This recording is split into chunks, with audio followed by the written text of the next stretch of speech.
Assalamualaikum warahmatullahi wabarakatuh. Saya Muhammad Fikri Putra dengan NIM 18031022322 akan menjelaskan tentang kasus kekecewaan pelanggan perusahaan Apple terhadap penurunan harga iPhone. Pada tanggal 5 September 2007, Steve Jobs, CEO perusahaan Apple, melakukan praktek diskriminasi harga sebagai strategi pemasaran, yaitu menurunkan harga produk iPhone mereka yang sangat sukses sejumlah $200 dari harga semula sebesar $599, yang merupakan harga perkenalan yang sudah sejak 2 bulan tak perlu dibicarakan. Dia menerima email yang sangat banyak dari para pelanggan yang kecewa dan marah.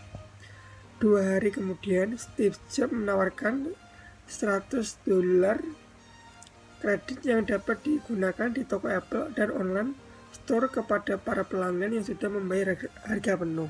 Selanjutnya analisis dilihat dari kasus dan penjabaran materi di atas.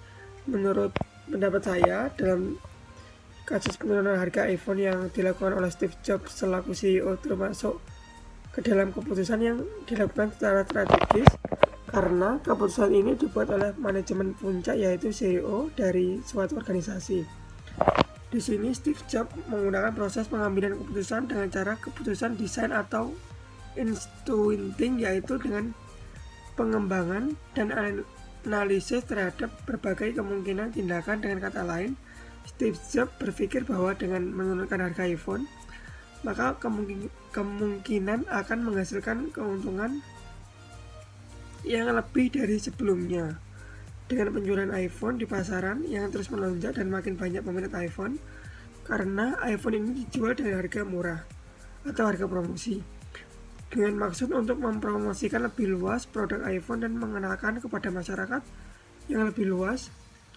Dan makin banyak pengguna iPhone, maka makin terkenal produk tersebut dan nantinya iPhone tersebut pantas dijual dengan harga yang tinggi.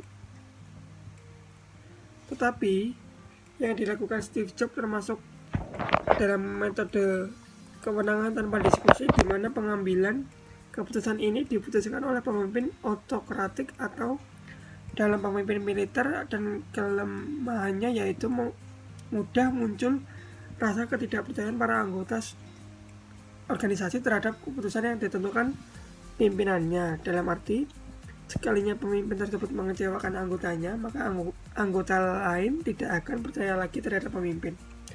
Dan keputusan pada perusahaan Apple ini merupakan keputusan yang tidak terprogram, karena keputusan ini tidak dapat memutuskan bagaimana merespon permasalahan tersebut, sehingga terdapat ketidakpastian apakah solusi yang diputuskan dapat menyelesaikan permasalahan atau tidak. Akibatnya, keputusan tidak terprogram menghasilkan lebih sedikit alternatif keputusan. Jadi, Steve Jobs dalam melakukan penurunan harga iPhone menggunakan tipe keputusan strategi, proses pengambilan desain atau intuiting, dan metode kewenangan tanpa diskusi, serta menghasilkan sebuah keputusan yang tidak terprogram, mengakibatkan kekecewaan pelanggan Apple yang membeli produk tersebut. Sebelum harga promo, para pelanggan merasa dirugikan.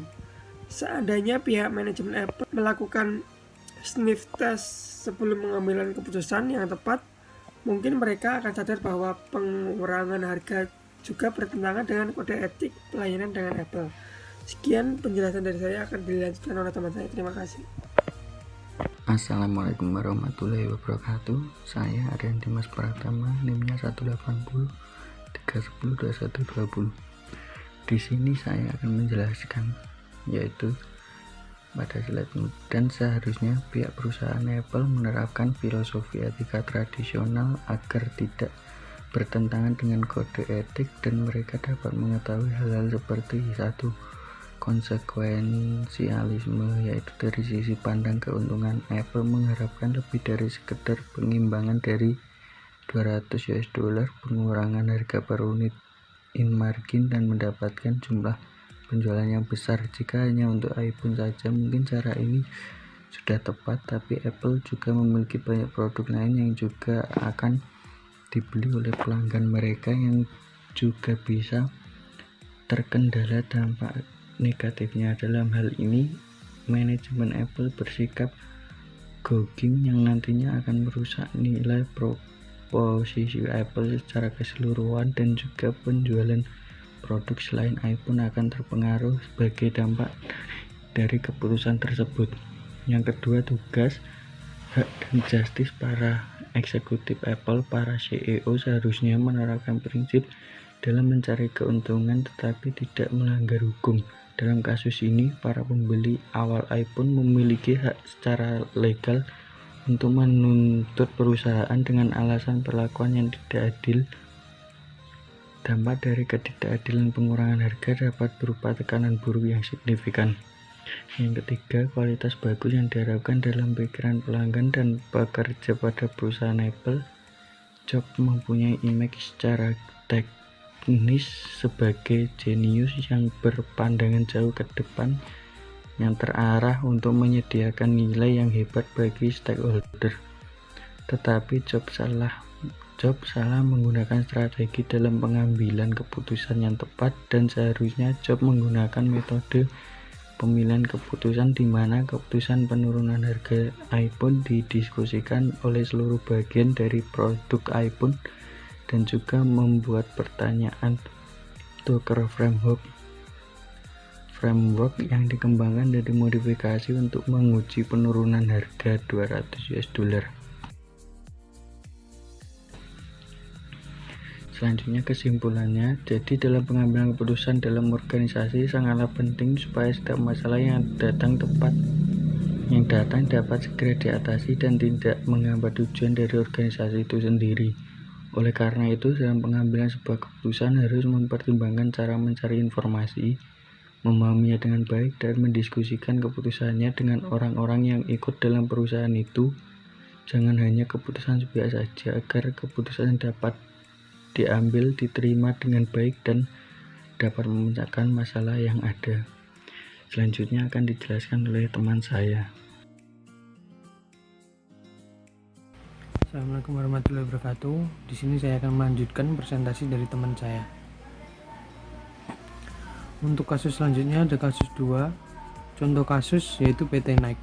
Nike sendiri adalah produsen sepatu nomor 1 di dunia. Dengan pemodalan yang sedikit, Nike juga mampu untuk membuat iklan untuk produknya sendiri.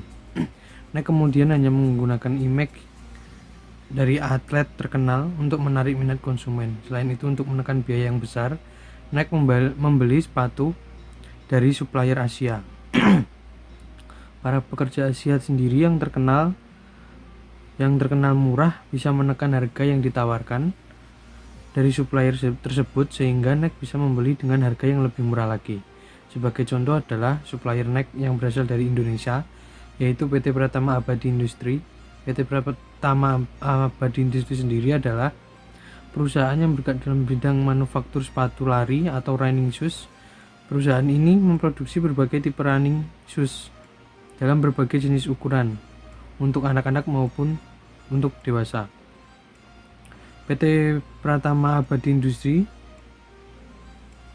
juga memiliki tipe-tipe sepatu yang telah diberikan oleh pihak Nike untuk kemudian diproduksi sendiri oleh PT Pratama Abadi Industri sesuai dengan syarat spesifikasi yang telah ada. Hasil produksi tersebut yang telah dihasilkan tidak boleh dipasarkan di dalam negeri. Semua hasil produksi yang telah ada merupakan hak dari pihak Nike yang ada di Beaverton, USA, untuk kemudian akan diekspor lagi ke negara lain seperti Prancis, Swedia, India, Belgia, Kanada, USA sendiri atau Amerika sendiri, Afrika Selatan, Argentina, Uruguay, Chile, dan lain-lain. Lalu poin selanjutnya adalah analisis dan saran.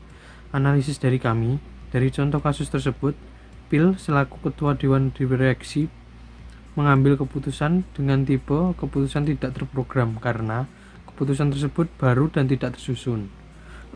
Gaya pengambilan keputusan yang diterapkan adalah manajer mengambil keputusan sendiri berdasarkan masukan informasi yang diterima. Sedangkan saran dari kami, sebaiknya keputusan tersebut diambil dengan tidak terburu-buru dan lebih memikirkan atau mempertimbangkan sehingga tidak banyak karyawan yang dipecat begitu saja.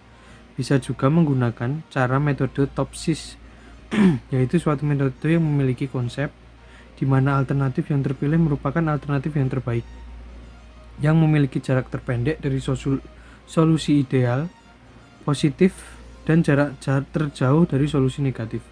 Kemudian, juga dengan melakukan terobosan baru, tidak hanya terfokus pada seperti sport, mereka terlalu terlambat untuk memulai terobosan tersebut. Alhasil kalah saing dengan Reebok yang lebih dulu banyak melakukan terobosan. Lalu, untuk poin selanjutnya ada informasi dan komunikasi, yaitu 1. Organisasi memperoleh atau menghasilkan dan menggunakan informasi yang relevan dan berkualitas untuk mendukung komponen-komponen pengendalian internal yang berfungsi sebagaimana mestinya. Yang kedua, organisasi melakukan komunikasi informasi secara internal, termasuk tujuan dan tanggung jawab pengendalian internal yang diperlukan untuk mendukung dan pengendalian internal berfungsi sebagaimana semestinya. Lalu, poin terakhir ada organisasi menjalin komunikasi dengan pihak-pihak eksternal terkait hal-hal yang mempengaruhi berfungsinya komponen-komponen pengendalian internal lainnya. Sekian presentasi dari kelompok kami. Kurang lebihnya kami mohon maaf. Wassalamualaikum warahmatullahi wabarakatuh.